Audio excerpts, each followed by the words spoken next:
والصلاة والسلام على رسوله النبي الكريم وعلى آله وصحبه أجمعين। সমস্ত প্রশংসা, সমস্ত গুণগান, গুণকীর্তন, সমস্ত আলোচনা, আরাধনা সেই মহান স্রষ্টা আল্লাহ সুবহানাহু ওয়া তাআলার সমীপেই, যিনি আমাদেরকে অতীব ভালোবেসে দয়া করে করুণা করে হাজারো মাখলুকাতের মধ্যে মানব রূপে সৃষ্টি করেছে। আর এর পাশাপাশি বিশ্বনবী সাল্লাল্লাহু আলাইহি ওয়াসাল্লামের উম্মত হয়ে আমাদেরকে সমস্ত সৃষ্টির মাঝে, সমস্ত উম্মতের মাঝেও শ্রেষ্ঠত্ব দান করেছেন। তাই সকলে সেই মুনিবের দরবারে শুকরিয়া জ্ঞাপন করি, সকলে বলি আলহামদুলিল্লাহ। এরপর শতগুলো দরুদ বর্ষিত আমার আপনার সেই নবী রাসূলের উপর, যে নবী রাসূলের শাফায়াত সুপারিশে আমরা কেউ জান্নাতে যেতে পারবো না। সকলে বলি সাল্লাল্লাহু আলাইহি ওয়াসাল্লাম। আল্লাহ পাক কোরআন পাকের মধ্যে বলছেন, ওয়ামা হাযিল হায়াতুদ দুনিয়া ইল্লা লাহু ওয়া লাইব ওয়া ইন্নাদ দারাল আখিরাতা লাহিয়াল হায়াওয়ান লাউ কানু ইয়ালামুন। وقال النبي صلى الله عليه وسلم الدنيا سجن المؤمن وجنة الكافر। আমি আপনাদের সঙ্গে একটা আয়াত পেশ করেছি, সূরা আনকাবুতের একটি আয়াত, যেখানে আল্লাহ পাক বান্দাদের উদ্দেশ্যে বলছেন যে ওয়ামা হাযিহিল হায়াতুদ দুনিয়া, এই দুনিয়াটা হলো খেল তামাশার জায়গা। এই দুনিয়াটা কি? খেল তামাশার জায়গা। আর আখিরাত কতই না উত্তম যদি তারা বুঝতো, যদি তারা জানতো। আল্লাহ পাক দুনিয়াকে কি বলেন? খেল তামাশার জায়গা। খেল তামাশার জায়গা। আমরা দেখবেন যখন কোনো বাচ্চাদের নিয়ে খেলা করে, তারা মাটির ঘর বানায়, বালি দিয়ে ঘর বানায়, তারা সুন্দর করে কাঠ দিয়ে ঘর বানায়, ছোলা দিয়ে ঘর বানায়। কিন্তু যখন ওই ব্যক্তি ঘরে ফিরে আসে, বাচ্চারা বিকালে যখন তার হোমওয়ার্ক করবে, পড়াশোনা করবে, বা কোনো কারণে যখন সে বাড়ি ফিরে আসে সন্ধ্যার দিকে, তখন ওখানকার বালি ওখানে থুয়ে দেয়, ওখানকার ছোলা ওখানে থেকে যায়, ওখানকার বানানো ঘর ওখানে পড়ে থাকে। অটোমেটিক সে বাচ্চাটা কি খালি হাতে চলে আসে। তো অনুরূপ ভাবে দুনিয়ার প্রতি আমাদের অনেক পার্থিব জীবন, অনেক কিছু আমাদের সয় সম্পত্তি রয়েছে, কিন্তু আল্লাহর দিকে যখন আমরা চলে যাব, ওই খেল তামাশার মতো, ওই বাচ্চা যেরকম খেলতে খেলতে সমস্ত খেলনাকে ফেলে ঘরে চলে আসে, আমাদেরকে সমস্ত কিছু ফেলে কি আল্লাহর দিকে ফিরে যেতে হবে। আল্লামা ইবনে তাইমিয়া রাহমাতুল্লাহ আলাইহি তিনি দুনিয়ার বাস্তবতা বলছেন যে দুনিয়াটা কি। বলছেন কোন ব্যক্তি যদি মনে করে যে হাতের মুঠোয় সে পানি ধারণ করবে, তা তার পক্ষে কি সম্ভব হাতের মুঠোয় পানি রাখা? না। কি হবে? আপনি যখন হাতের মুঠো দিয়ে পানিটা ধরবেন, আপনার আঙুলের ফাঁক দিয়ে পানি সব খেয়ানত করে পালিয়ে যাবে। আপনি হাতটা খুলবেন, দেখবেন হাতে কোনো পানি অবশিষ্ট নাই। তো অনুরূপ ভাবে যদি কোনো ব্যক্তি দুনিয়াকে পানির মতো হাতের মুঠোয় আনতে চায়, পানির ফাঁক দিয়ে যেরকম পানি আপনার খেয়ানত করে হাত থেকে পালিয়ে যাবে, অনুরূপ ভাবে দুনিয়ার পিছনে যদি আপনি ছোটেন, একসময় দুনিয়া আপনাকে খেয়ানত করে, নিঃস্ব করে, কিন্তু অসহায় এক পরিস্থিতির মধ্যে আপনাকে ফেলে দিবে। তাই সেক্ষেত্রে আমরা ইমানদার, আমাদের জীবন হবে আখিরাতমুখী, দুনিয়া বিমুখ। আমাদের জীবন হবে আখিরাতমুখী, দুনিয়া বিমুখ হতে হবে আমাদেরকে। এর মানে এই নয় যে দুনিয়া করা যাবে না, চাকরি বাকরি, কোর্ট কাছারি, ব্যবসা বাণিজ্য, এর অর্থই নয় যে আমাদের মূল ডেস্টিনেশন, গন্তব্য হবে আমাদের আখিরাত। এই আখিরাতের জন্য কি করব? আমরা সমস্ত কিছু করব। কিন্তু আজকে আমাদের অবস্থা এমন হয়ে গেছে, আমরা সমস্ত কিছুকে বাদ দিয়ে দুনিয়াকে সামনে রেখেছি। আগে দুনিয়া, তারপর অন্য কিছু। সেজন্য 24 ঘন্টার মধ্যে আল্লাহ পাক আমাদেরকে 24টা ঘন্টা দিলেন। এই 24টা ঘন্টার মধ্যে 24টা ঘন্টায় দুনিয়া আমাদেরকে কেড়ে নিয়েছেন। আফসোসের বিষয়, 5টা মিনিট কেন, 5টা সেকেন্ড আমাদেরকে আখিরাতের জন্য দেয়নি। তো সেজন্য আল্লাহ পাক আমাদেরকে সতর্ক করে দিলেন যে বান্দা, তুমি যে দুনিয়ার পিছনে ছুটছো, দুনিয়ার পিছনে দৌড়াচ্ছ, এই দুনিয়া কিন্তু তোমার খেল তামাশার জায়গা ছাড়া কিছুই নয়। আল্লাহর হাবিব সাল্লাল্লাহু আলাইহি ওয়াসাল্লাম, মুসলিম শরীফের হাদিস, মুসলিম সে জাবির ইবনে আব্দুল্লাহ রাদিয়াল্লাহু আনহু বর্ণনা করছেন যে আল্লাহর হাবিব সাল্লাল্লাহু আলাইহি ওয়াসাল্লাম আলিয়া নামক একটি স্থান থেকে মদিনার দিকে রওনা হলেন। রওনা হতে হতে প্রতিমধ্যে উনি বাজারের মধ্যে আসলেন।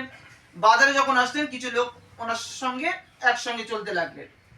আল্লাহর হাবিব সাল্লাল্লাহু আলাইহি ওয়াসাল্লাম তাদেরকে নিয়ে গেলেন একটি জায়গায়, যেখানে একটি বকরি ছিল, একটি মৃত বকরি, যার কানগুলো ছোট ছোট ছিল। আল্লাহর হাবিব সাল্লাল্লাহু আলাইহি ওয়াসাল্লাম সেই বকরিকে দেখালেন, দেখিয়ে বললেন আচ্ছা উপস্থিত জনমণ্ডলী, তোমরা কি আমাকে বলতে পারো, আমি যদি বলি এই বকরিটা তোমরা এক দেড়হামের বিনিময়ে তোমরা কিনে নেবে, তোমরা কি এখানে উপস্থিত এরকম কি কেউ আছো যে এক দেড়হামের বিনিময়ে বকরিটা কিনে নেবে? উপস্থিত জনমণ্ডলী বলল, ইয়া রাসূলুল্লাহ সাল্লাল্লাহু আলাইহি ওয়াসাল্লাম, এই বকরি তো মৃত, আমরা তো এটাকে এক দেড়হাম তো দূরে থাক, যদি বিনা পয়সায় দেন তবু আমরা নেব না। তা আল্লাহর হাবিব সাল্লাল্লাহু আলাইহি ওয়াসাল্লাম বলেন, ঠিক আছে তোমরা এমনি এমনি নিয়ে নাও, পয়সা দিতে হবে না। তো উপস্থিত জনমণ্ডলী বলে, ইয়া রাসূলুল্লাহ, আপনি এমনি দিলেও তো নেব না কেন? প্রথম কথা হলো যে এই বকরিটা মৃত, আর 2 নম্বর কথা হলো এই জীবিত থাকলে আমরা নিতাম না কেন? এর কানগুলো ছোট ছোট, তো সেজন্য এই বকরি আমরা কি করব? আল্লাহর হাবিব সাল্লাল্লাহু আলাইহি ওয়াসাল্লাম আল্লাহর কসম করে বললেন, শোনো, এই বকরি যেরকম তোমাদের কাছে তুচ্ছ, এই মৃত বকরি যেরকম তোমাদের কাছে নগণ্য, এই মৃত বকরি যেরকম তোমাদের কাছে ভ্যালুলেস, অনুরূপ ভাবে আল্লাহ জাল্লা শানহুর কাছে এই দুনিয়া এই বকরির চাইতেও আরো মূল্যহীন। এই দুনিয়ার দাম আল্লাহর কাছে কি না? আল্লাহ নবী সাল্লাল্লাহু আলাইহি ওয়াসাল্লাম বলেছেন যে এই দুনিয়ার মূল্য আল্লাহর কাছে একটা মশার দানার পরিমাণও নাই। আচ্ছা বাবুজি, আপনারা বলেন, আমি যদি আপনাদেরকে বলি যে আমি 5 কোটি আমি মশার দানা সংগ্রহ করেছি, আমাকে 500 টাকা দিয়ে আপনারা খরিদ করেন, কিনে নেন, এখানে কি কোনো পাগলও আছে আমাকে 5 টাকা দিবে? কেন? আমি তো 500 কোটি মশার দানা সংগ্রহ করেছি, আপনি 500 টাকা কেন দিবেন না? আপনিও বোঝেন যে মশার দানার কোনো মূল্য নাই। 5 কোটি কেন ইমাম সাহেব, আপনি যদি 500 কোটি আমাদেরকে দেন, 5 টাকা কেন 5 পয়সা আপনাকে দেব না। আজ সেই মূল্য আল্লাহ জাল্লা শানুর কাছে কি ওই মশার দানা থেকে আরো নিকৃষ্ট, তবু আমরা সেই দুনিয়ার বুকে কি ছুটে যাচ্ছি। কোন এক সাহাবী আবু উবাইদাকে আল্লাহর হাবিব সাল্লাল্লাহু আলাইহি ওয়াসাল্লাম কি করলেন? বাহরাইনে পাঠালেন। কিসের জন্য? কর আদায় করার জন্য। উনি রাষ্ট্রের তরফ থেকে গেলেন। তো উনি বাহরাইন দেশ থেকে যখন ফিরে আসলেন, সাহাবারা আশা রাখলেন যে হয়তো আবু উবাইদা রাদিয়াল্লাহু আনহু হয়তো আমাদের জন্য হাদিয়া তোহফা এনেছেন। তো উনি নামাজ পড়লেন, তা সাহাবারা বসে আছেন ওনার অপেক্ষায়। তা আল্লাহর হাবিব সাল্লাল্লাহু আলাইহি ওয়াসাল্লাম হাদিসের শেষ অংশ বলছে আমি তোমাদের জন্য এই ভয় করি না, বা আমি আমার উম্মতের জন্য এই আশঙ্কা করি না যে আমার উম্মত দরিদ্র হয়ে যাবে, দরিদ্রের মধ্যে তারা নিপতিত হয়ে যাবে, আর সেখানে দরিদ্র তাদেরকে গ্রাস করবে। বরঞ্চ আমি ভয় করি তোমাদের নিয়ে। কি ভয়? যে তোমাদের উপর দুনিয়াকে প্রশস্ত করে দেওয়া হবে, দুনিয়ার লোভ লালসা তোমাদেরকে গ্রাস করবে, আর তোমরা কি করবে? দুনিয়া যখন তোমাদের সামনে প্রশস্ত করে দেওয়া হবে, বড় করে দেওয়া হবে, তোমরা তখন একে অপরে দুনিয়ার প্রাচুর্যের প্রতিযোগিতায় তোমরা নেমে পড়বে। প্রাচুর্যের প্রতিযোগিতায় তোমরা যখন নেমে পড়বে, কি হবে? এক সময় এই দুনিয়া, এই সম্পদ, এই লোভ লালসা তোমাদেরকে ধ্বংস করে দেবে।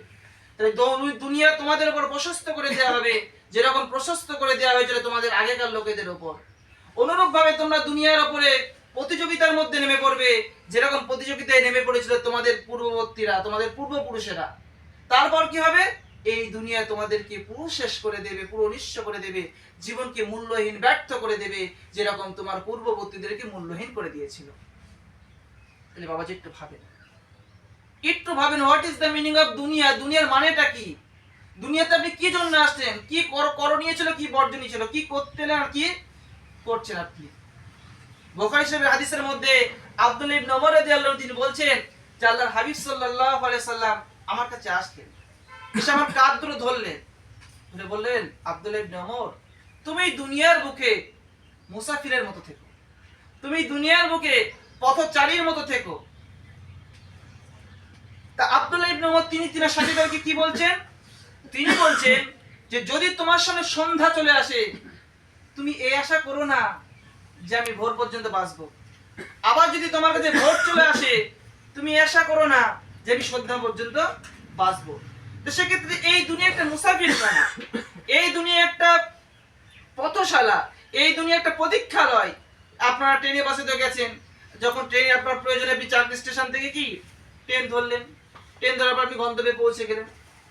আচ্ছা, গন্তব্যে শিয়ালদা কি কোনো কি পাগলও আছে যে শিয়ালদা শুধু ঘুরতে গিয়ে শিয়ালদা স্টেশনে ট্রেন দেখার জন্য দুদিন ওখানে বসে আছে? কোনো পাগলও নাই। কেন? সে তার প্রয়োজন কি মিটিয়ে আবার তৎক্ষণাৎ তখন থেকে চলে আসে। এখন যে প্রতীক্ষালয়গুলো, এই যে বাস স্ট্যান্ড বলেন বা ট্রেনের যে প্রতীক্ষালয়গুলো, ওখানে পাথর মোজাইক করা, সুন্দর করে সাজানো। তো এখন যদি কোনো বাচ্চা যদি আপনি নিয়ে যান, হয়তো আপনার টালির বাড়ি বা আপনার মাটির বাড়ি, সেই বাচ্চা ওই পাথর দিয়ে খুব খুশি, আব্বা এটা কি আমাদের থাকার জায়গা? জি তোমাদের থাকার জায়গা, আব্বা এখানেই থাকবো। এখানে তখন আপনি কি করেন? ধমক দেন। আর সন্তানকে বলেন যে বাবা এটা ওয়েটিং রুম, এটা প্রতীক্ষালয়, এটা থাকার জায়গা নয়। অনুরূপ ভাবে আপনি বোঝেন, যেরকম ট্রেনের ওয়েটিং রুমে গিয়ে আপনি বলেন এটা প্রতীক্ষালয়, আপনার সন্তানকে বোঝালেন। আপনি বাস স্ট্যান্ডে যেতে গিয়ে বাসের প্রতীক্ষালয় আপনি বোঝেন এটা ওয়েটিং রুম, আপনি বোঝালেন। কিন্তু দুনিয়াটা যে ওয়েটিং রুম সেটা আপনি নিজে কেন বুঝতে চাইছেন না বাপ? একটু বাপ বোঝেন। যদি বোঝেন জীবন সফল হয়ে যাবে, আর যদি বুঝেও না বোঝেন তাহলে জীবনের ব্যর্থতা কিন্তু আমাদের নেমে আসবে।